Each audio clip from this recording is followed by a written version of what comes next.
साथ संगत जी, श्रद्धा और प्रेम से कहना जी, धन निरंकार जी, धन निरंकार जी। साथ संगत जी, दास आप जी सभी संत महात्माओं के चरणों के धूल के समान है। दास एक छोटी सी विचार आप जी सभी संत महात्माओं के चरणों में लेकर आया है। आशा है आप जी सभी संत महात्मा इस विचार को लास्ट तक जरूर सुनेंगे। साथ संगत जी, बात एक राज्य की राजा की है। साथ संगत जी, राजा साहब थोड़ा क्रोधी मिजाज के थे, छोटी छोटी बातों पर भी गुस्सा कर लेते थे।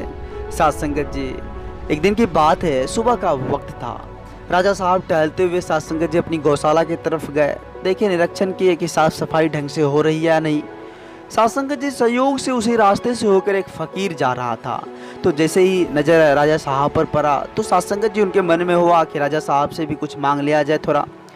साथ संगत जी जैसे ही राजा साहब के पास गए तो राजा साहब साथ संगत जी उनको देखते ही क्रोधित हो गया कि सुबह का वक्त है और तुम मांगने के लिए आ गए हो। राजा साहब साथ संगत जी काफ़ी गुस्सा करने लगे। जैसे ही साथ संगत जी वह कमंडल बढ़ाया, राजा साहब जो है हाथ से गोबर उठा के साथ संगत जी उसके कमंडल में धर दिए। साथ संगत जी वह फकीर चुपचाप साथ संगत जी वहाँ से चला गया। जब अपने कुटिया पर पहुंचा, आश्रम पर पहुंचा, तो साथ संगत जी वो क्या किया, वो कमंडल में जो गोबर था उसको साथ संगत जी कुटिया के कोना पर जो है रख दिए। साथ संगत जी, समय के साथ साथ जो है वो गोबर का ढेर धीरे धीरे बढ़ने लगा। साथ संगत जी जब कुछ ज़्यादा बढ़ गया तो फकीर को साथ संगत जी आश्चर्य हुआ कि आखिर यह गोबर का ढेर बढ़ क्यों रहा है। साथ संगत जी, रात हुई, जब सोने का वक्त हुआ, जब फकीर सो गया तो उन्हें स्वप्न में आया कि यह गोबर का ढेर इसलिए बढ़ रहा है कि जिस राजा ने तुम्हें कमंडल में वो गोबर खाने के लिए दिया था, ये उसके लिए है। अगले जन्म में यह गोबर का ढेर उसे प्राप्त होगा। साथ संगत जी, वह फकीर धीरे धीरे समय के साथ बुजुर्ग हो गए, बूढ़ा हो गए। वो गोबर का ढेर साथ संगत जी बहुत बड़ा टीला के रूप में बन गया। संयोग से साथ संगत जी उसी रास्ते से होकर एक दिन राजा साहब जा रहे थे। साथ संगत जी, राजा साहब जब उस सुनसान इलाके में पहुंचे तो देखे चारों तरफ सुनसान ही सुनसान है, लेकिन इस बीच सुनसान में ये गोबर का ढेर इतना क्यों है। राजा साहब गए वहाँ, देखी एक छोटी सी कुटिया थी और कुटिया के अंदर में वो बुजुर्ग है फकीर। तो राजा साहब साथ संगत जी जानने की कोशिश की, चारों तरफ तो कोई गौशाला भी नहीं है, लेकिन फिर भी यहाँ गोबर का इतना ढेर क्यों है। गए साथ संगत जी उस कुटिया में जो है वो फ़कीर से पूछने लगे कि यहाँ इतना गोबर का ढेर क्यों है। तो सारी आप बीती साथ संगत जी राजा साहब को उन्होंने बताया कि एक दिन की बात है, जब हमने एक राजा के पास गया था कुछ खाने के लिए, मांगने के लिए, तो राजा साहब जो है वो गोबर जो है हमारे कमंडल में दे दिए थे। हमें स्वप्न में आया कि यह जो ढेर बन रहा है वह उसी गोबर का ढेर है और अगले जन्म में यह गोबर का ढेर उस राजा को प्राप्त होगा। साथ संगत जी, जैसे ही यह बात राजा साहब सुनी, उनको याद आ गया, अरे ये गलती तो हमने ही किया था। साथ संगत जी अपनी गलती पर रोने लगे।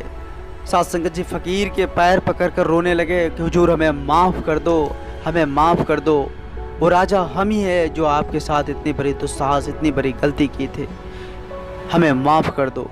साथ संगत जी, कहने का तात्पर्य है कि एक ना एक दिन कर्म का फल जरूर मिलता है। साथ संगत जी, जैसा हम करेंगे साथ संगत जी वैसा ही हमें प्राप्त होगा। चाहे जो हो, राजा, रंग, फकीर, कोई भी हो, अपने कर्तव्य का फल निश्चित उसको मिलता है। साथ संगत जी, यह परमात्मा की लेख है साथ संगत जी कि जो जैसा करेगा उसको वैसा ही प्राप्त होगा। साथ संगत जी, कहने का तात्पर्य है कि परमात्मा ने यह सुंदर तन दिया है साथ संगत जी, हमें यह सुंदर रचना बनाकर हमें इस धरती पर भेजा है कि हम मानव कर्तव्य को अपनाएं, मानव धर्म को अपनाएं, जो मानव का कर्तव्य है उसका पालन करें। इसलिए परमात्मा ने हमें यह सुंदर शरीर दी है साथ संगत जी। लेकिन आज इंसान साथ संगत जी इस माया के चक्कर में आज साथ संगत जी इस तरह जकड़ चुका है, इस तरह फंस चुका है कि साथ संगत जी उसे कुछ दिखाई ही नहीं दे रहा है कि आगे पीछे कौन है।